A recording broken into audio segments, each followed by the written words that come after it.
नमस्कार दोस्तों, मैं रविंद्र बिला स्वागत करता हूं आप सभी का अपने YouTube चैनल पर। आज की इस वीडियो में हम 14 सितंबर यानी हिंदी दिवस के बारे में, इसका इतिहास, महत्व और इससे जुड़े हुए महत्वपूर्ण तथ्यों के बारे में बात करेंगे और साथ ही वर्तमान समय में हिंदी का जो खोया हुआ स्थान है इसके बारे में भी बताऊंगा। तो आप लास्ट तक वीडियो पर जरूर बने रहें ताकि आपको हिंदी दिवस के बारे में इंपॉर्टेंट जितनी भी जानकारी है वह मिल सके। साथ ही अगर आपने अभी तक हमारे YouTube चैनल को सब्सक्राइब नहीं किया है तो सब्सक्राइब जरूर कर लें, क्योंकि मैं समय समय पर ऐसी ही शैक्षिक वीडियोस अपने YouTube चैनल के माध्यम से आप सभी के लिए लाता रहता हूं। तो आप मेरे YouTube चैनल को सब्सक्राइब जरूर कर लें, साथ ही पास वाले इस घंटी के आइकन को जरूर दबा दें जिससे सभी लेटेस्ट वीडियोस की नोटिफिकेशंस आप तक तुरंत पहुंच सकें। तो आइए देख लेते हैं। हिंदी दिवस प्रत्येक वर्ष 14 सितंबर को मनाया जाता है। 14 सितंबर 1949 को संविधान सभा ने एक मत से यह निर्णय लिया कि हिंदी ही भारत की राजभाषा होगी। इसी महत्वपूर्ण निर्णय के महत्व को प्रतिपादित करने तथा हिंदी को हर क्षेत्र में प्रसारित करने के लिए राष्ट्रभाषा प्रचार समिति वर्धा के अनुरोध पर वर्ष 1953 से पूरे भारत में 14 सितंबर को प्रतिवर्ष हिंदी दिवस के रूप में मनाया जाता है। साथ ही एक तथ्य यह भी है कि 14 सितंबर 1949 को हिंदी के पुरोधा व्यवहार राजेंद्र सिन्हा का 50वां जन्मदिन था, जिन्होंने हिंदी को राष्ट्रभाषा बनाने के लिए बहुत लंबा संघर्ष किया। स्वतंत्रता प्राप्ति के बाद हिंदी को राष्ट्रभाषा के रूप में स्थापित करवाने के लिए काका कालेलकर, मैथिली शरण गुप्त, हजारी प्रसाद द्विवेदी, सेठ गोविंद दास आदि साहित्यकारों को साथ लेकर व्यवहार राजेंद्र सिन्हा ने अथक प्रयास किए।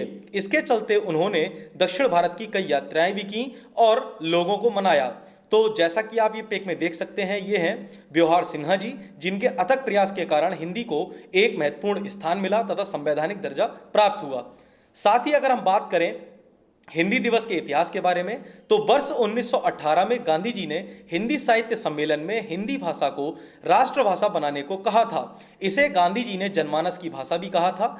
वर्ष 1949 में स्वतंत्र भारत की राष्ट्रभाषा के प्रश्न पर 14 सितंबर 1949 को काफी विचार विमर्श के बाद यह निर्णय लिया गया, जो भारतीय संविधान के भाग 17 के अध्याय के अनुच्छेद 343(1) में इस प्रकार वर्णित है।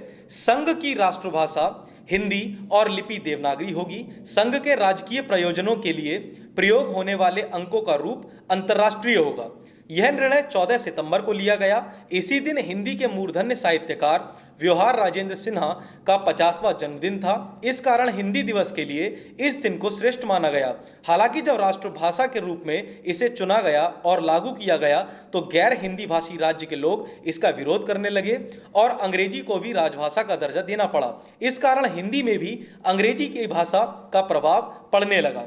तो हिंदी दिवस के उपलक्ष्य में कई सारे कार्यक्रम भी आयोजित कराए जाते हैं, जैसे हिंदी निबंध लेखन, वाद विवाद प्रतियोगिता, विचार गोष्ठी, काव्य गोष्ठी, श्रुत लेखन प्रतियोगिता, हिंदी टंकण प्रतियोगिता, कवि सम्मेलन, पुरस्कार समारोह व राजभाषा सप्ताह। ये सभी हिंदी को प्रोत्साहन देने के लिए किए जाते हैं। अब बात कर लेते हैं हिंदी दिवस के आयोजन के महत्व को लेकर। बोलने वालों की संख्या के अनुसार अंग्रेजी और चीनी भाषा के बाद हिंदी भाषा पूरे दुनिया में तीसरी सबसे बड़ी बोले जाने वाली भाषा है, लेकिन उसे अच्छी तरह से समझने, पढ़ने और लिखने वालों में यह संख्या बहुत ही कम है। यह और भी कम होती जा रही है। इसके साथ ही हिंदी भाषा पर अंग्रेजी के शब्दों का भी बहुत अधिक प्रभाव हुआ है और कई शब्द प्रचलन से हट गए हैं और अंग्रेजी के शब्द ने उसकी जगह ले ली है, जिससे भविष्य में भाषा के विलुप्त होने की संभावना और अधिक बढ़ गई है। इस कारण ऐसे लोग जो हिंदी का ज्ञान रखते हैं या हिंदी भाषा जानते हैं, उन्हें हिंदी के प्रति अपने कर्तव्य का बोध करवाने के लिए इस दिन को हिंदी दिवस के रूप में मनाया जाता है, जिससे वे सभी अपने कर्तव्य का पालन कर हिंदी भाषा को भविष्य में विलुप्त होने से बचा सकें। लेकिन लोग और सरकार दोनों ही इसके लिए उदासीन दिखती हैं। हिंदी तो अपने घर में ही दासी के रूप में रहती है। हिंदी को आज तक संयुक्त राष्ट्र संघ की भाषा तक नहीं बनाया जा सका है। इसे विडंबना ही कहेंगे कि योग को इस 177 देशों का समर्थन मिला, लेकिन हिंदी के लिए 129 देशों का समर्थन क्या नहीं जुटाया जा सकता है, जो कि काफी दयनीय स्थिति है। साथ ही अगर इसके उद्देश्य की बात की जाए तो इसका प्रमुख उद्देश्य वर्ष में एक दिन इस बात से लोगों को रूबरू कराना है कि जब तक वे हिंदी का उपयोग पूरी तरह से नहीं करेंगे तब तक हिंदी भाषा का विकास नहीं हो सकता है। इस एक दिन सभी सरकारी कार्यालयों में अंग्रेजी के स्थान पर हिंदी का उपयोग करने की सलाह दी जाती है। इसके अलावा जो वर्ष भर हिंदी में अच्छे विकास कार्य करता है और अपने कार्य में हिंदी का अच्छी तरह से उपयोग करता है, उसे पुरस्कार द्वारा सम्मानित भी किया जाता है। कई लोग अपने सामान्य बोलचाल में भी अंग्रेजी भाषा के शब्दों का या अंग्रेजी का उपयोग करते हैं, जिससे धीरे धीरे हिंदी के अस्तित्व को खतरा पहुंच रहा है। यहां तक कि वाराणसी में स्थित दुनिया में सबसे बड़ी हिंदी संस्था आज बहुत ही खस्ता हाल में है। इस कारण इस दिन उन सभी से निवेदन किया जाता है कि वे अपने बोलचाल की भाषा में भी हिंदी का ही उपयोग करें। इसके अलावा लोगों को अपने विचार आदि को भी हिंदी में लिखने को कहा जाता है। चूंकि हिंदी भाषा में लिखने हेतु बहुत कम उपकरण के बारे में ही लोगों को पता है, इस कारण इस दिन हिंदी भाषा में लिखने, जांच करने और शब्दकोश के बारे में जानकारी दी जाती है। हिंदी भाषा के विकास के लिए कुछ लोगों के कार्य करने से कोई खास लाभ नहीं होगा। इसके लिए सभी को एकजुट होकर हिंदी के विकास को नए आयाम तक पहुंचाना होगा। हिंदी भाषा के विकास और विलुप्त होने से बचाने के लिए यह बेहद अनिवार्य है। साथ ही इसकी आलोचनात्मक टिप्पणी एक जरूर मैं कहना चाहूंगा। कई हिंदी लेखकों और हिंदी भाषा जानने वालों का कहना है, हिंदी दिवस केवल सरकारी कार्य की तरह है जिसे केवल एक दिन के लिए मना दिया जाता है। इससे हिंदी भाषा का कोई खास विकास नहीं होता है, बल्कि इससे हिंदी भाषा को हानि ही पहुंचती है।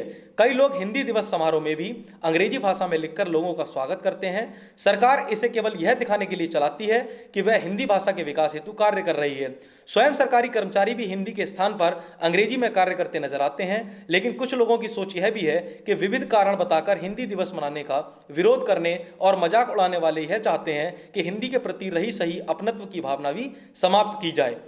तो ये हो गई हिंदी दिवस के बारे में महत्वपूर्ण सूचना और अपडेट, इसका इतिहास तथा महत्वपूर्ण तथ्य। आई होप कि आपको यह पसंद आई होगी। अगर यह वीडियो आपको अच्छा लगा है तो इस वीडियो को लाइक करें, शेयर करें और साथ ही हमारे YouTube चैनल को सब्सक्राइब जरूर कर लें। आपका बहुत बहुत धन्यवाद।